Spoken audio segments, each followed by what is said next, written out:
वक्रतुंड महाकाय सूर्यकोटि समप्रभ निर्विघ्नं कुरु मे देव सर्वकार्येषु सुसर्वदा. नमस्कार. आज आपण हरिपाठातील 12वा अभंग अभ्यासासाठी घेणार आहोत. आतापर्यंत आपण बघितले की माऊलींनी नानाविध प्रकारे हरीचं महत्व किंवा हरिनामाचं महत्व हे सांगितलेलं आहे. सगळ्या गोष्टी हरीपाशीच येऊन थांबतात आणि त्याच्यापासूनच उत्पन्न झालेल्या आहेत. परमेश्वर हा गुणातीत आहे आणि त्याला जर आपल्याला प्राप्त करून घ्यायचं असेल, जर आपल्या आत्म्याचा उत्कर्ष करून घ्यायचा असेल, तर नामजपाशिवाय दुसरा कुठलाच पर्याय नाही, दुसरा कुठलाच मार्ग नाही, असं माऊली आपल्याला सांगतात. आता बघूया या अभंगात आपण काय बघणार आहोत. तीर्थ व्रत नेम भावे विण सिद्धी, वायांची उपाधी करीसी जना. म्हणजे काय की भावे विण सिद्धी, भावाच्या शिवाय तुम्ही तीर्थयात्रा करताय, व्रतवैकल्य करतायत, कुठला नेम पाळत आहात. नेम म्हणजे काय की काही जण असं नियम पाळतात की मी हे सोडीन, मी ते सोडीन, म्हणजे कुठला तरी पण घेतात.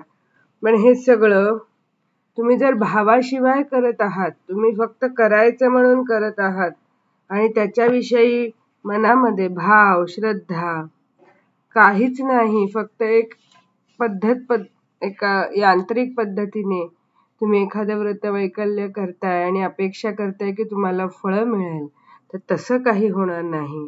तुम्हाला त्या परमेश्वराचा भाव समजला पाहिजे, त्याच्याविषयी उत्कट असं प्रेम आपल्या मनामध्ये निर्माण झालं पाहिजे. आणि तसं जर आपण केलं, जो तो भाव जर आपल्या मनामध्ये आला, तर मग आपल्याला हे तीर्थ व्रत नेम हे करण्यापेक्षा आपल्याला त्याची प्राप्ती ही सहज होणार आहे, असं माऊली इथे म्हणतात. पुढे बघूया. भाव बळे आकळे एरवी ना कळे, करतळी आवळे तैसा हरी. किती छान सांगतात बघा इथे. करतळी आवळे, कर म्हणजे काय हात, तर आपल्या हातामध्ये आवळा ठेवला आहे. जर आपण आपल्या तळहातावर आवळा ठेवला तर तो आपल्याला स्पष्ट दिसणार आहे, म्हणजे आपल्या समोरच असणार आहे. तर जसा हातावर आवळा ठेवल्यावर आपल्याला तो स्पष्ट दिसतो, तसंच जर तुमच्यामध्ये भाव उत्पन्न झाला, भाव बळे आकळे एरवी ना कळे, एरवी म्हणजे त्याच्या ऐवजी भाव जर नसेल तर तो कळणारच नाही, आणि भाव जर असेल, भाव बळे आकळे कळणार आहे तुम्हाला जर तुमच्यामध्ये भाव असेल तर. त्यामुळे भाव बळे आकळे एरवी ना कळे, करतळी आवळे तैसा हरी. त्यामुळे जसं काही आपल्या तळहातामध्ये आवळा ठेवल्यावर तो आपल्याला स्पष्ट दिसतो, त्याचप्रमाणे जर आपल्यामध्ये परमेश्वराबद्दल भाव निर्माण झाला तर आपल्याला परमेश्वर सुद्धा दिसणं हे सहज शक्य आहे. त्याच्याशी आता परमेश्वर दिसणं म्हणजे काय, आपण द्वैत अद्वैत सुद्धा 8व्या अभंगात पाहिलं. त्यामुळे आपला जे अंतिम ध्येय आहे ते त्याच्यामध्ये मिसळून जाणं, आपण आणि परमात्मा एकच आहे असं समजून जाणं हे आहे. त्यामुळे जर आपण भावबळ ठेवलं, आपण भाव ठेवला, त्याच्याशी मिळून जाणं हे शक्य आहे. आता याचा दाखला देतात, खूप छान छान दाखले इथे आहेत. 3ऱ्या अभंगात एक खूप छान दाखला दिलेला आहे, बघूया. पारियाचा रवा घेता भूमीवरी, यत्न परोपरी साधन तैसे. म्हणजे काय, पारियाचा रवा घेता भूमीवरी, जर तो आपल्या हातून रवा जमिनीवर सांडला तर तो गोळा करणे शक्य आहे का, आपण किती प्रयत्न केले तरी. तर त्याचप्रमाणे जर भावाशिवाय तुम्ही भक्ती केली तर आपण कितीही काहीही केलं तरी ती उपयोगी पडणार नाही, कितीही प्रयत्न केले तरी त्यातून साध्य काहीच होणार नाही. असा दाखला माऊली इथे देतात की पाऱ्याचे कण जमिनीवर सांडले तर ते वेचून घेणे जसे अवघड असते, तसेच ही जी इतर साधने आहेत, तीर्थयात्रा असतील, व्रतवैकल्य असतील, नेमधर्म असतील, तर हे सगळं आपण कितीही केलं तरी ते परमेश्वर प्राप्तीच्या बाबतीत आपल्याला उपयोगी पडणार नाही. भाव आणि भक्ती ही महत्वाची आहे असं माऊली म्हणतात. बघूया शेवटच्या ओवी. ज्ञानदेव म्हणे निवृत्ती निर्गुण, दिधले संपूर्ण माझे हाती. ज्ञानदेव म्हणे निवृत्ती निर्गुण. त्या निवृत्ती महाराज म्हणजे काय, तर ज्ञानदेवांचे गुरु. ते काय म्हणतात की ज्ञानदेव म्हणतात की निवृत्ती महाराजांनी निर्गुण जे रूप आहे भगवंताचं त्याचा साक्षात्कार मला करून दिलेला आहे. त्याचं जे रूप आहे त्याचे साक्षात्कारच मला करून दिलेला आहे. कुणी, तर सद्गुरु निवृत्तीनाथांनी मला त्या परमात्म्याची ओळख, त्या परमात्म्याचा साक्षात्कार, त्या परमात्म्याची भेट मला घडवून आणलेली आहे. कुणी, तर माझ्या गुरूंनी. गुरु म्हणजे कोण, तर निवृत्ती. त्यामुळे जे निर्गुण निराकार स्वरूप आहे त्याची ओळख, त्याची भेट माझ्या गुरूंनी करून दिलेली आहे. आणि दिधले संपूर्ण माझे हाती.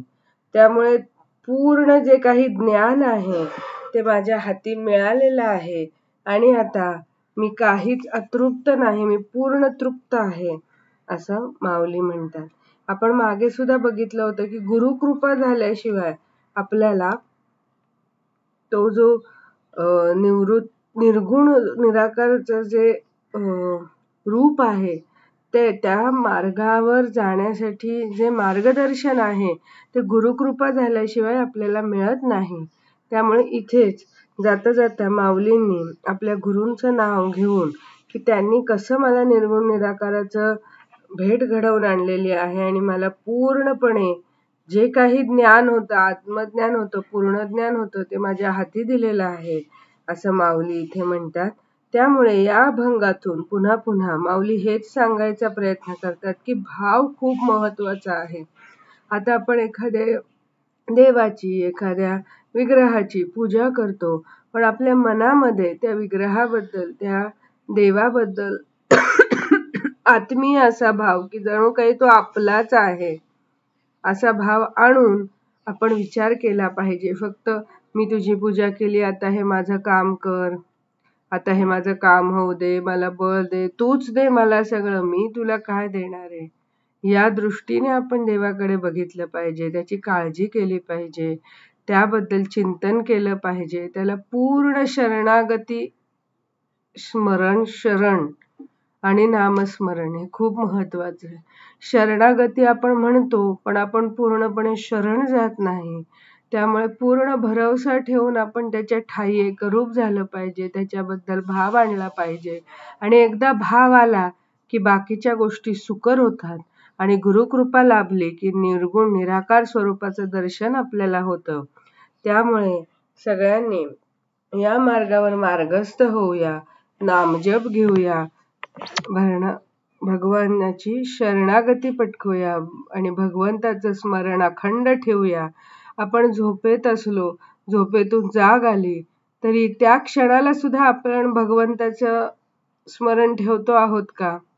जेवताना, उठताना, काम करताना कुठेतरी बॅक ऑफ द माइंड आपल्या मनात सतत हे जे आयुष्य आहे ते तू दिलेलं आहे, त्या असा विचार ठेवून त्याची कृतज्ञ भाव आपला त्याच्याबद्दल आहे का हे आपण तपासून बघितलं पाहिजे. आणि त्यामुळे नामस्मरण करून भाव आणून आपण त्याची भक्ती केली आणि गुरुकृपा लाभली की नक्कीच आपल्याला जे पर्याप्त आहे ते मिळणार आहे. बोला पुंडलिक वरदे हरी विठ्ठल. श्री ज्ञानदेव तुकाराम. श्री पंढरीनाथ महाराज की जय.